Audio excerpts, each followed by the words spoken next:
तो नमस्कार, जोहार, स्वागत है आपके अपने प्यारे यूट्यूब चैनल 2K क्लासेस में। ठीक है स्टूडेंट्स, तो आज का जो वीडियो होने वाला है बहुत इंटरेस्टिंग होने वाला है। ठीक है, आज की इस वीडियो में हम बताएंगे मोस्ट वीवीआई क्वेश्चंस, जो कि कितने मार्क्स के होने वाले हैं, 15 मार्क्स के। तो आप पहले ये जान लीजिए कि ये क्वेश्चंस है कौन से सब्जेक्ट के। तो भाई जो 12 जून को एग्जाम होने वाले, ठीक है, 12 जून को जो मेजर 16 का एग्जाम होने वाला है आपका, ठीक है, मेजर 16 कौन से सेमेस्टर, सेमेस्टर 7 का, ठीक है ना, सेमेस्टर 7 का जो अबर एग्जाम होने वाला है, मेजर सब्जेक्ट हिस्ट्री या कोई भी सब्जेक्ट जो आप लिए होंगे, बट हम हिस्ट्री का यहाँ पे वीवीआई क्वेश्चंस लाए हैं जो 15 नंबर का क्वेश्चंस है। ठीक है, जो कि ये क्वेश्चंस काफी बार पूछे जा चुके हैं और बहुत ही रेयर केस में है कि ये क्वेश्चन पूछा नहीं गया है। ठीक है, ये क्वेश्चन 100% है कि ये क्वेश्चन आपके एग्जाम में आएंगे ही आएंगे। ठीक है, तो चलिए वीडियो को ज्यादा लंबा नहीं करते हैं, वीडियो को स्टार्ट करते हैं। ठीक है ना, तो क्वेश्चन क्या बोल रहा है,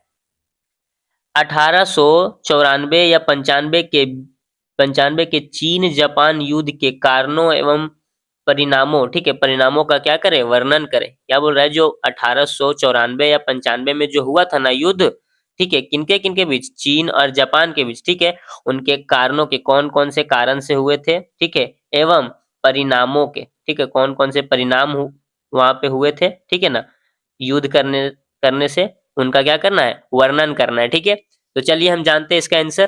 ठीक है ना, तो सबसे पहले क्या है, ऐतिहासिक पृष्ठभूमि, ठीक है, जो पुरानी पृष्ठभूमि है ना, तो 19वीं शताब्दी के अंत, ठीक है, क्या बोल रहा है, 19वीं शताब्दी के अंत तक चीन और जापान दोनों ही क्या थे, पश्चिमी साम्राज्यवाद के दबाव में थे। क्या बोल रहा है, जो 19वीं शताब्दी है, ठीक है, 19वीं शताब्दी है, ठीक है, उसमें चीन और जो जापान है वो दोनों क्या थे, पश्चिमी साम्राज्यवाद के दबाव में थे। ठीक है ना, लेकिन दोनों की क्या थी, प्रतिक्रिया भिन्न थी। मतलब दोनों की जो प्रतिक्रिया थी ना, क्रियाएं, मतलब दोनों की जो प्रतिक्रियाएं काम थी वो अलग अलग थी, है ना।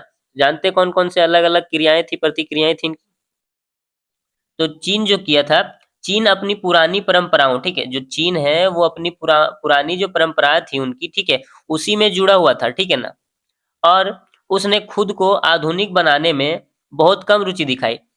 चीन जो था वो पुरानी परंपराओं में इतना ज्यादा ये जुड़ा हुआ था कि उसने खुद को आधुनिक बनाने में, मतलब आधुनिक बनाने में थोड़ा सा टेक्नोलॉजी के मामले में कम रुचि दिखाई। ठीक है, उसे इसलिए क्या कहा जाता है, उसे इसलिए एशिया का बीमार व्यक्ति कहा जाता है। ठीक है, एशिया का बीमार व्यक्ति, वर्ल्ड का बीमार व्यक्ति कहा जाता है। ठीक है ना, चलिए आगे जानते हैं हम जापान के बारे में। ठीक है, तो जापान क्या कह रहा है, जापान में, ठीक है, जापान में मेजी पूर्ण स्थापना के, ठीक है, मेजी पूर्ण स्थापना के बाद तेजी से अपना आधुनिकीकरण और औद्योगिकरण, ठीक है, किया जाने लगा। ठीक है ना, किया, ठीक है ना।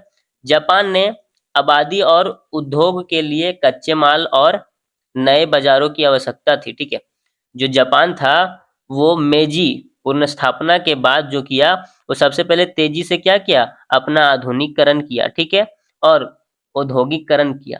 ठीक है ना, ये दो काम सबसे तेजी से किया जापान ने।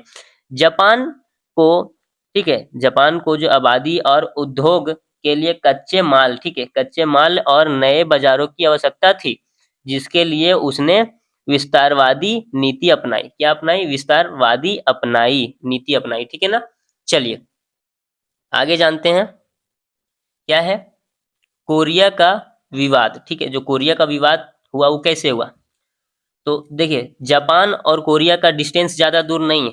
ठीक है ना, इसी वजह से वहां पे युद्ध इसलिए हुआ था ना, क्योंकि जापान जो है वो कोरिया पर क्या करना चाहता था, अपना राज्य करना चाहता था। ठीक, खुद का वहां पे क्या करना चाहता था, व्यापार करना चाहता था, कच्चे माल की व्यापार करना चाहता था। ठीक है, और कुछ चीज के लिए वहां पे ये करना चाहता था, जिसके कारण क्या किया था, वहां पे विद्रोह हुआ था। किस लिए हुआ था, देखिए जानते हैं हम। कोरिया भौगोलिक रूप से जापान के करीब था, अभी मैंने बताया कोरिया क्या था, भौगोलिक रूप से जापान के बहुत ही करीब था। ठीक है, और चीन एक कर्द राज्य, चीन का एक कर्द राज्य था। कौन था, कोरिया जो था वो चीन का क्या था, एक कर्द राज्य था। ठीक है ना, जापान कोरिया को अपनी सुरक्षा के लिए, ठीक है, जापान कोरिया को अपनी सुरक्षा के लिए हृदय की और तनी गई खंजर मानता था। कौन मानता था, जापान जो है वो कोरिया को क्या मानता था, हृदय की ओर तनी हुई खंजर मानता था, और उस पर अपना प्रभाव चाहता था। ठीक है, क्या चाहता था? उस पर अपना प्रभाव चाहता था, मतलब अपना राज्य चाहता था वहां पे। ठीक है ना। चलिए आगे क्या है, युद्ध के प्रमुख कारण, युद्ध के कौन कौन से प्रमुख कारण थे उसके बारे में हम जानेंगे। ठीक है, चलिए तो सबसे पहले जानते हैं कोरिया पर प्रभुत्व की इच्छा। ठीक है, युद्ध का सबसे प्रमुख कारण, जो युद्ध का सबसे प्रमुख कारण था वो क्या था? कोरिया पर नियंत्रण था। जापान का क्या कहना था कि हम कोरिया पर नियंत्रण करेंगे, खुद का नियंत्रण रखेंगे कोरिया पे। ठीक है, जापान चाहता था कि कोरिया चीन की, ठीक है, जापान जो चाहता था वो क्या चाहता था? कोरिया चीन की, कोरिया चीन की। ठीक है, यहाँ पे डबल हो गया है। जापान चाहता था कि कोरिया चीन के प्रभाव से मुक्त होकर, कोरिया जो है वो क्या हो? चीन के प्रभाव से मुक्त हो जाए। ठीक है, स्वतंत्र बने, ताकि जापान वहां पे क्या करे? अपना व्यापार कर सके। अभी मैंने पहले बताया था, व्यापारिक और राजनीतिक वर्चस्व स्थापित कर सके। ठीक है ना। चीन इसे अपने आंतरिक मामले में हस्तक्षेप मानता था। जो चीन है वो क्या मानता था? इसे आंतरिक मामले में हस्तक्षेप मानता था। किसको? कोरिया को। ठीक है ना, कोरिया राज्य। चलिए आगे जानते हैं क्या बोल रहा है। जापान की विस्तारवादी नीति थी। ठीक है, जो जापान की विस्तारवादी नीति है वो क्या है? जापान क्या है? जापान एक उभरती हुई शक्ति थी। जापान क्या थी? उभरती हुई शक्ति थी। ठीक है, क्योंकि उन्होंने उसने आधुनिक तरीके से क्या किया था? अपना क्या किया था? डेवलपमेंट कर लिया था। ठीक है ना। तो जापान एक उभरती हुई क्या थी? शक्ति थी। जापानी नेताओं का मानना था कि जापानी नेताओं का मानना था कि जापान की जो सुरक्षा और आर्थिक विकास है, ठीक है, आर्थिक विकास के लिए कोरिया और मंचूरिया पर अधिकार करना आवश्यक है। जो जापान के नेता थे वो क्या कहते थे, क्या मानते थे कि जापान की सुरक्षा की और आर्थिक विकास के लिए कोरिया और मंचूरिया पर क्या करना? अधिकार करना आवश्यक है। युद्ध जापान के लिए अपनी सेना शक्ति का परीक्षा करने का भी तरीका था। क्या बोल रहा है कि देखिए वहां पे युद्ध इसलिए करना चाहता था ना कि जापान चाहता था कि हमारे सेना जो है वो युद्ध के लिए तैयार हैं, उस शक्ति का परीक्षा लेना चाहता था। ठीक है, कि मतलब युद्ध के लिए तैयार है कि नहीं हमारे सेना, ये भी चाहता था। ठीक है ना, इसलिए युद्ध कराना चाहता था। चलिए अगला क्या है, तीसरा नंबर है तिएंटसिन समझौता, जो 1885 में हुआ था। तिएंटसिन समझौता, ठीक है, वो क्या था? 1885, ठीक है, 1885 में, यहाँ 1885, ठीक है ना, 1885 में लिंग हुंग चंग और ईटा हिरोबूम, क्या है? लिंग हुंग चंग और ईटा हिरोबुमी के बीच एक समझौता हुआ। किसके किसके बीच में हुआ था भाई? तो लिंग हुंग चंग और ईटा हिरोबुमी, ठीक है, ये दोनों के बीच में क्या हुआ था? समझौता हुआ था। कब हुआ था भाई? तो 1885 में हुआ था। ठीक है ना, ये एमसीक्यू क्वेश्चन भी पूछ सकता है आपको। ठीक है, याद कर लेना, आपको रट लेना इसको भाई। आगे क्या है कि यदि चीन या जापान, ठीक है, क्या हुआ था समझौता वो दोनों के बीच में कि यदि चीन या जापान कोई भी देश कोरिया में सेना भेजता है, क्या करेगा? चीन या जापान कोई भी देश, ठीक है, दोनों में से कोई भी देश अगर कोरिया में अपना सेना भेजेगा तो वह दूसरे, तो ठीक है, क्या बोल रहा है? तो वह दूसरे को क्या करेगा? सूचित करेगा। ठीक है, सूचित करेगा। 1894 में, ठीक है, क्या हुआ था? 1894 में कोरिया में तोंगहाक विद्रोह हुआ। कोरिया में क्या हुआ? तोंगहाक विद्रोह हुआ। कब हुआ था भाई? तो 1894 में। ये भी क्वेश्चन पूछ सकता है कि तोंगहाक विद्रोह कहाँ हुआ था? तो कहाँ हुआ था? कोरिया में हुआ था। ये भी पूछेगा कि तोंगहाक विद्रोह कोरिया में तोंगहाक विद्रोह कब हुआ था? तो 1894 में हुआ था। ठीक है ना, ये सब आपको याद रख लेना पड़ेगा, है ना। आगे क्या है, तो चीन ने सेना भेजी। कहाँ पे भेजी? तोंगहाक का जो विद्रोह हो रहा था, कहाँ पे? कोरिया में। तो वहां पे चीन ने अपनी सेना भेज दी। जापान ने इसे एक अवसर के रूप में देखा। जब चीन अपना सेना वहां पे भेज दिया कोरिया में, तो जापान को पता चल गया, ठीक है, और जापान को एक अवसर रूप में मिल गया, ठीक है, अवसर के रूप में देखा, और क्या किया? अपना सेना भी वहां पे उतार दिया। ठीक है, जापान जो है वो भी अपना सेना वहां पे क्या किया? भेज दिया। कहाँ पे? कोरिया में। ठीक है ना, जिससे तनाव चरम पर पहुंच गई, मतलब जिससे वहां पे क्या हुआ? आपस में मुठभेड़ हुआ। ठीक है, आपस में पूरा लड़ाई झगड़ा हुआ और तनाव चरम पर पहुंच गया। ठीक है ना। चलिए अगला जो है, चौथा नंबर, चीन की आंतरिक कमजोरी, चीन की आंतरिक कमजोरी क्या हो गई भाई? तो चीन का एक ठीक है, चीन का किंग प्रशासन, चीन का जो किंग प्रशासन भ्रष्टाचार, अनुकुशल सेना तंत्र और पुराने हथियारों से ग्रस्त था। ठीक है, जो चीन की किंग थी प्रशासन, ठीक है, चीन का किंग प्रशासन क्या था? भ्रष्टाचार्य था, अकुशल सेना तंत्र और पुराने हथियारों से क्या था? ग्रस्त था। ठीक है, लेकिन जापान को विश्वास था, जापान को जो विश्वास था कि वह विशाल, ठीक है, विशाल देखने वाले लेकिन भीतर से खोखले चीन को आसानी से हरा सकता था। चीन यह सोच रहा था ना कि हम जापान को क्या करेंगे, अपने किंग प्रशासन, भ्रष्टाचार, अनकुशल सेना तंत्र और पुराने हथियारों से ही ग्रस्त कर देंगे। ठीक है, लेकिन जापान को खुद पे विश्वास था कि भाई जो विशाल दिखने में चीन एक बहुत बड़ा विशाल देश है। ठीक है, लेकिन वो ये नहीं सोच रहा था, उसको विश्वास था खुद पे, किसको? जापान को, कि विशाल दिखने वाले इस चीन देश को भीतर से खोखले चीन को आसानी से हम हरा सकते हैं। वो भले ही बाहर से विशाल दिखता है लेकिन भीतर से क्या था? खोखला था। तो यही विश्वास था जापान को कि हम उसको आसानी से हरा सकते हैं। लेकिन चीन को क्या था कि हम ये सब भ्रष्टाचार, अकुशल और सेना तंत्र और हथियारों ग्रस्त, पुराने हथियारों के ग्रस्त से क्या कर सकते हैं? उनको हरा सकते हैं। ठीक है, लेकिन ऐसा नहीं हुआ। फिर क्या हुआ? युद्ध के प्रमुख घटनाएं क्या हुए? युद्ध के प्रमुख घटनाएं क्या क्या ये जानेंगे हम। ठीक है ना, चलिए। जुलाई 1894 में क्या हुआ? जुलाई 1894 में औपचारिक युद्ध की घोषणा के बिना ही झगड़े या तो झड़पे शुरू हो गई। ठीक है, जो 1894 में, जो जुलाई 1894 में औपचारिक युद्ध की घोषणा किए बिना ही क्या हो गया? वहां पे झगड़े स्टार्ट हो गए। ठीक है, झड़पे हैं यहाँ पे, झड़पे शुरू हो गई। ठीक है, जापानी सेना अपनी आधुनिक रणनीति, कौन? जापानी सेना। ठीक है, मैंने पहले भी बोला था जो जापान था वो आधुनिक हथियार तैयार करके रख चुके थे, अपनी सेना को अपनी सेना को तैयार कर चुके थे। ठीक है, आधुनिक रूप से।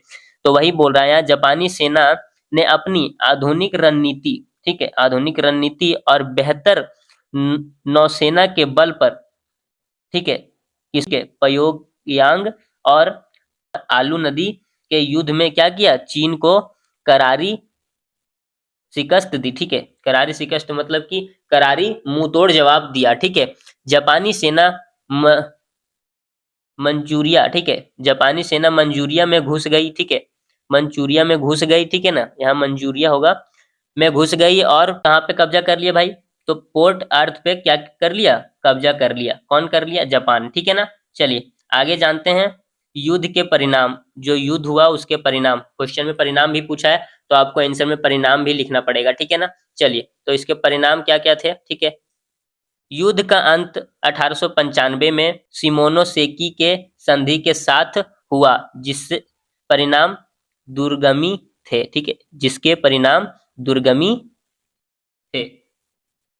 ठीक है ना, चलिए क्या क्या था? पहला, चीन की अपमानजनक हार और क्षेत्रीय हानि। ठीक है, चीन की जो थी अपमानजनक हार हुई थी और क्षेत्रीय हानि। ठीक है ना, तो सबसे पहले चीन को कोरिया की पूर्ण स्वतंत्रता स्वीकारनी पड़ी। ठीक है, चीन को जो है वो कोरिया को, जो कोरिया का क्या माना जाता था? कर्द राज्य माना जाता था, उसको क्या किया गया? स्वतंत्र स्वीकारना पड़ा। ठीक है, जिसका अर्थ था कोरिया पर जापानी प्रभाव, मतलब जिसका अर्थ सीधे सीधे बोला जाए तो वहां पे क्या कर लिया? जापान, जापान है सो अपना क्या कर लिया? प्रभाव वहां पे अपना ये कर लिया। ठीक है ना, उसके बाद क्या है? चीन ने लिया ओतुंग, ठीक है, चीन ने लिया ओतुंग प्रायद्वीप, ताइवान और प्रेस्कार्डोस द्वीप जापान को सौंप दिया। ठीक है ना, चलिए अगला क्या है?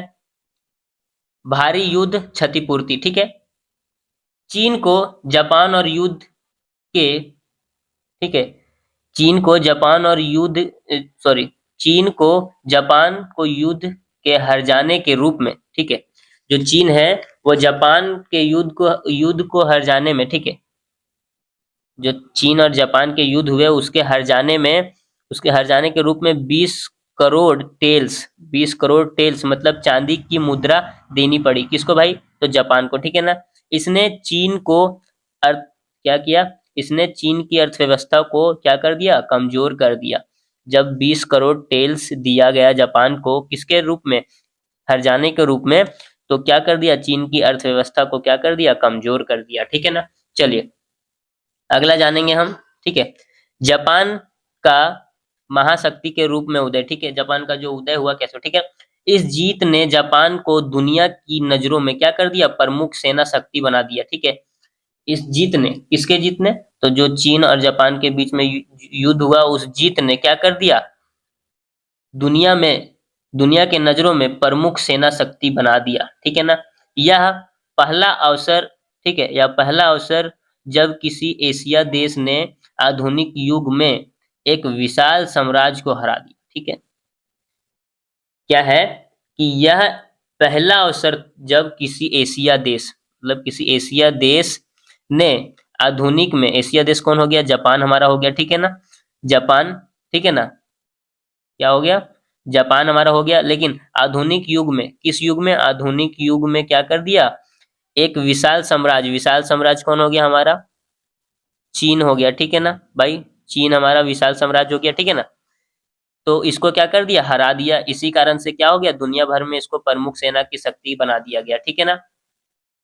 चलिए आगे क्या है, आगे है चीन का खरबूजे की तरह कटना। चीन का जो है वो खरबूजे की तरह कटना क्या है, चीन की कमजोरी पूरी दुनिया को क्या कर दिया, चीन की जो कमजोरी है वो पूरी दुनिया के सामने उजागर कर हो गई। ठीक है, इसके बाद यूरोपीय शक्तियों, रूस, फ्रांस, जर्मनी, ब्रिटेन के चीन ने चीन में क्या किया, अपने अपने प्रभाव क्षेत्र बनाने की लूट मचा दी। ठीक है ना भाई, जो चीन की कमजोरी थी वो पूरे दुनिया के सामने उजागर हो गई। ठीक है, जिसके कारण यूरोपीय शक्तियां जैसे रूस, फ्रांस, जर्मनी, ब्रिटेन जो था, वो क्या कर दिया, अपने अपने प्रभाव क्षेत्र में क्या कर दिया, लूट मचाने लगा। ठीक है ना।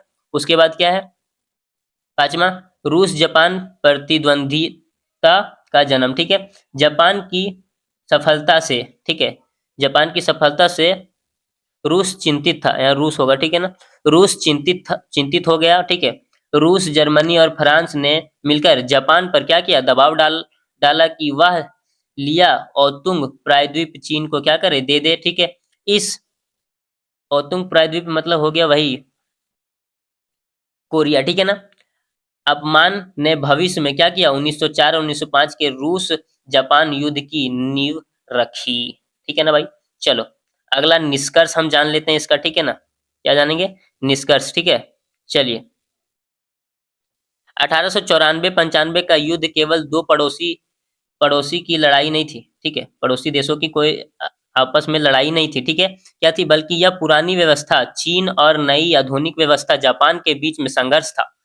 क्या बोल रहा है कि जो 1894 और 95 का जो युद्ध था, ठीक है, वो केवल दो पड़ोसी देशों की क्या थी, लड़ाई नहीं थी, या बल्कि यह पुरानी व्यवस्था जैसे चीन, पुरानी व्यवस्था, ठीक है, और नई आधुनिक व्यवस्था जापान के बीच में संघर्ष था। इसने चीन के क्रांतिकारी, ठीक है, इसने चीन के क्रांतिकारी आंदोलनों को क्या किया, जन्म दिया। अंततः 1911 की क्रांति का क्या बना, कारण भी बना, और जापान और साम्राज्यवाद की क्या दिखाई, राह पर ढलने दिया। ठीक है, जापान को किसके राह पर ढलने दिया, साम्राज्यवाद की राह पर ढलने दिया। ठीक है ना। तो देखिए इस वीडियो में मैंने ये क्वेश्चन जो है VBI क्वेश्चन है, ठीक है, इसको समझा दिया। ठीक है, आई होप आपको समझ में अच्छे से आ गया होगा, क्योंकि बहुत ही आसान शब्दों में मैंने समझाया है। ठीक है, और भी क्वेश्चंस आपको चाहिए, ठीक है, तो आप मेरे यूट्यूब चैनल 2K क्लासेस पे जाके देख सकते हैं। कोई भी आपको प्रॉब्लम हो तो मैंने लिंक डिस्क्रिप्शन में दे रखा है व्हाट्सअप का, जाके वहां से आप हमको मैसेज कर सकते हैं ग्रुप में जुड़ के, और मेरा व्हाट्सअप नंबर भी वहां पे हम दे दिए हैं, आप हमको जाके डायरेक्ट मैसेज कर सकते हैं कोई भी प्रॉब्लम हो तो मिलते हैं अगले वीडियो में, तब तक के लिए बाय बाय।